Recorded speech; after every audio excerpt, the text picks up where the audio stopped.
Hello friends, आपका topper online class में स्वागत है। तो जैसा कि आपको पता होगा कि आज हम लोग हिंदी का चैप्टर नंबर 4 स्टार्ट करने वाले हैं। तो चलिए वीडियो को स्टार्ट करते हैं। लेकिन वीडियो को स्टार्ट करने से पहले कृपया आप इस चैनल पर नए हैं तो चैनल को शेयर, सब्सक्राइब एंड लाइक करना ना भूले। तो चलिए वीडियो को स्टार्ट करते हैं। देखिए यह पार्ट क्या है, लेकिन आपको हम बता रहे हैं इस वीडियो को स्टार्ट करने से पहले कि मैं पहले लेखक परिचय के बारे में बताऊंगा, उसके बाद इस पार्ट में क्या क्या घटा उसके बाद बताऊंगा। देखिए चलिए वीडियो को स्टार्ट करते हैं। देखिए चैप्टर 4 नाखून क्यों बढ़ते हैं।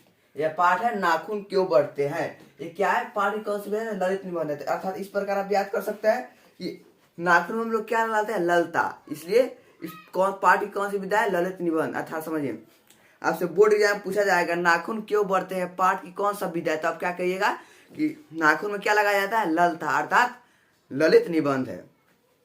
इसका लेखक हजारी प्रसाद द्विवेदी। अब इसे भी आप एक ट्रिक के माध्यम से याद कर सकते हैं। देखिए नाखून को हम लोग हजारों बार काट चुके होंगे, अर्थात हजारी प्रसाद द्विवेदी। तो आपसे बोर्ड एग्जाम पूछा जाएगा नाखून क्यों बढ़ते हैं, पाठ के लेखक कौन है, तो हजारी प्रसाद द्विवेदी। ये कौन सी विधा है, तो ललित निबंध। उसके आगे देखिए इनका जन्म 1907 ईस्वी को बलिया उत्तर प्रदेश में हुआ था। इनका जन्म 1907 ईस्वी को बलिया उत्तर प्रदेश में हुआ था। इनकी प्रमुख रचना है अशोक के फूल, विचार और वितर्क, आत्मकथा। देखिए अशोक के फूल, क्या चीज का फूल, अशोक का फूल, विचार और वितर्क, आत्मकथा यानी अपने बारे में जो लिखते हैं आत्मकथा, आलोक पर्व, अनाम दास का पोथा और कल्पलता। देखिए ये 6 मैंने लिखे प्रमुख रचना में, लेकिन इसमें से भी आपको 3 या 4 याद करना है। देखिए सबसे इंपॉर्टेंट है अशोक के फूल, अनाम दास का पोथा, आलोक पर्व, एक है आत्मकथा।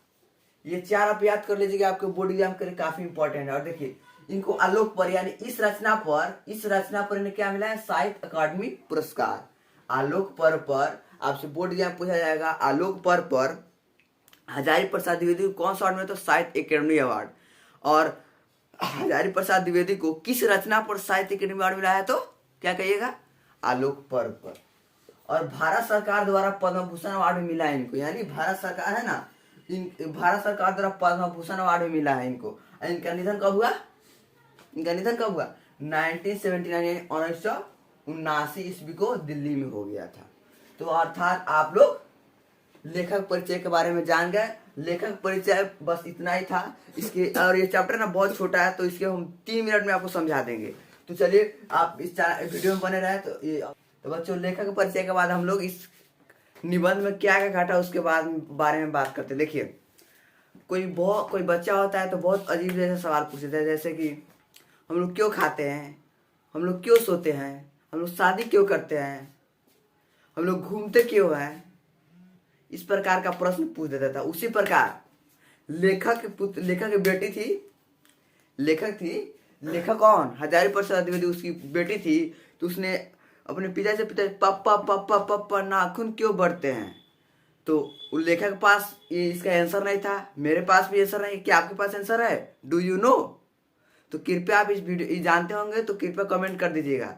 देखिए नाखून क्यों बढ़ते हैं, साइंस के आधार पर देखा जाए ना, तो देखिए जो ये आगे वाला पोर्शन होता है जो व्हाइट कलर का होता है, उसकी कोशिका मृत होती है, और जो अंदर धसा होता है उसकी कोशिका जीवित होती है। और जब कोशिका जीवित होती है तो वो अपने अंगों को विकसित कर देती है, जिसके कारण वो आगे फैलती जाती है, जिसके कारण नाखून बढ़ते हैं। लेकिन ये हम लोग को साइंस के आधार पर इसका आंसर नहीं लिखना है आपको। तो ये हम लोगों को ही पता नहीं है नाखून क्यों बढ़ते हैं, ये हम लोगों को पता नहीं है। तो उसके बाद देखिए नाखून क्या है, पार्श्ववृत्ति यानी हमने अपने पुरानी यादें। नाखून क्या है, पुरानी यादें। अर्थात हमारे जो पूर्वज वो बहुत बड़े बड़े नाखून रखते थे, बहुत ज्यादा बड़े बड़े। तो वही है कि नाखून हमारी पार्श्ववृत्ति यानी पुरानी बातों को याद कराती है नाखून हमको। उसके बाद देखिए नाखून होता है क्या, अस्त्र। देखिए अस्त्र और शस्त्र समझिए, मतलब कि मान के चलिए कि कोई दो व्यक्ति का अगर लड़ाई होता है तो एक व्यक्ति बंदूक निकाल कर उसे गोली मारता है, तो बंदूक से मारा तो वो शस्त्र।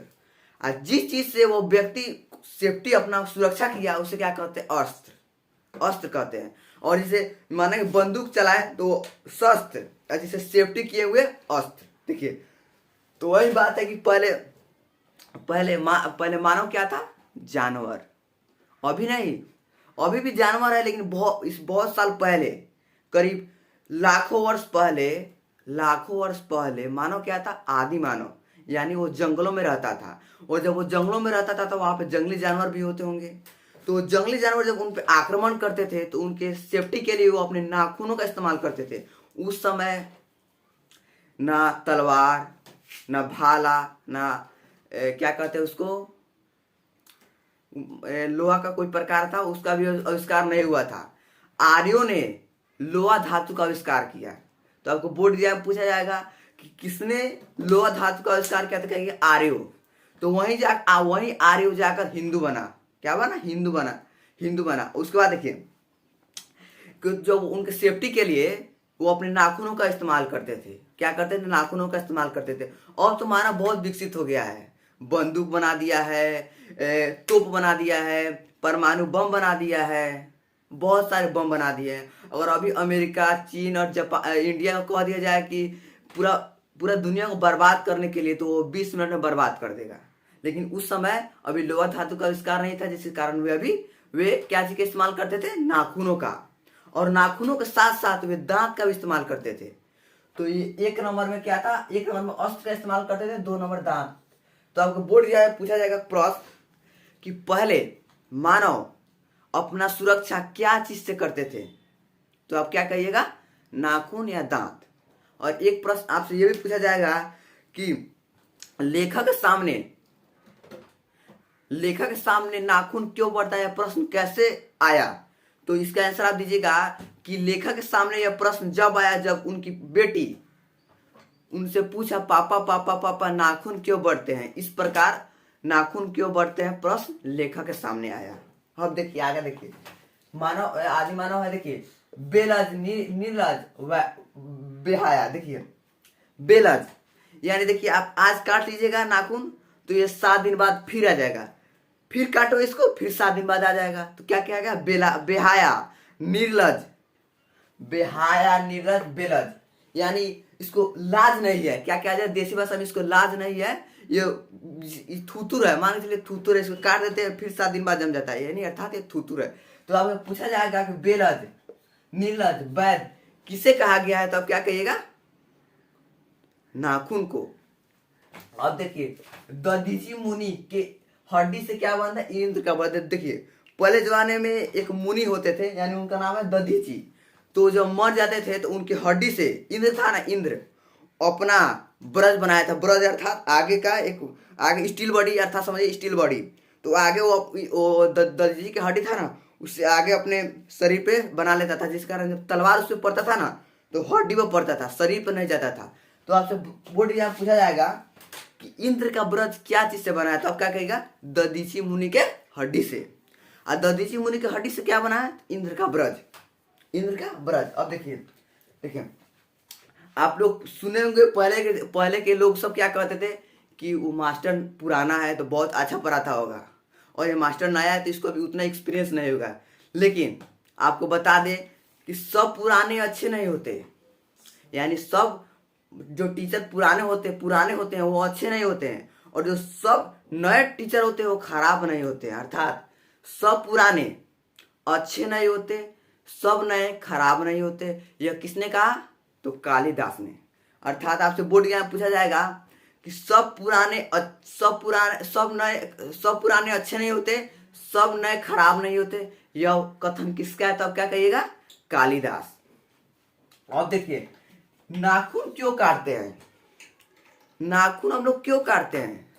नाखून हम लोग क्यों काटते हैं? तो दो, मतलब एक साइंस के आधार पर और एक आपके पाठ के आधार पर। तो आपके पाठ के आधार पर बता दे रहे हैं कि नाखून क्यों काटते हैं। देखिए नाखून हम अपनी पार्श्ववृत्ति को भुला देना चाहते हैं, अर्थात अपनी पुरानी बातों को भुलाकर नया सभ्य बनना चाहते हैं। अर्थात वो आदि मानव के जो निशानी थे उसको मिटाकर नए संस्कृति में प्रवेश करना चाहते हैं। और विज्ञान के आधार पर हम लोग नाखून इसलिए काटते हैं कि अगर हम नाखून नहीं काटेंगे तो यहाँ पे गंदगी फैल जाता है, और जब हम लोग भोजन करते हैं तो भोजन के साथ मिलकर पेट में चला जाता है, जहाँ हमें कई प्रकार की बीमारियां होती है, कई प्रकार की बीमारियां होती हैं। तो आप इस पार्ट के अंदर क्या क्या चीज हुआ इसको आप समझ गए। तो इस पार्ट को आप समझ गए ना। और समझ गए होंगे तो कृपया इस चैनल को सब्सक्राइब, लाइक और शेयर कर दीजिएगा। अगर आप फर्स्ट चैप्टर, सेकेंड चैप्टर और थर्ड चैप्टर का वीडियो नहीं देखे हैं तो कृपया जाकर देख लीजिएगा, क्योंकि मैंने उसे अपलोड कर दिया है, क्योंकि वो आपके बोर्ड एग्जाम के लिए काफी इंपॉर्टेंट है, इसलिए मैंने उसे अपलोड किया है। तो कृपया जाकर उसे वीडियो को देख लीजिएगा।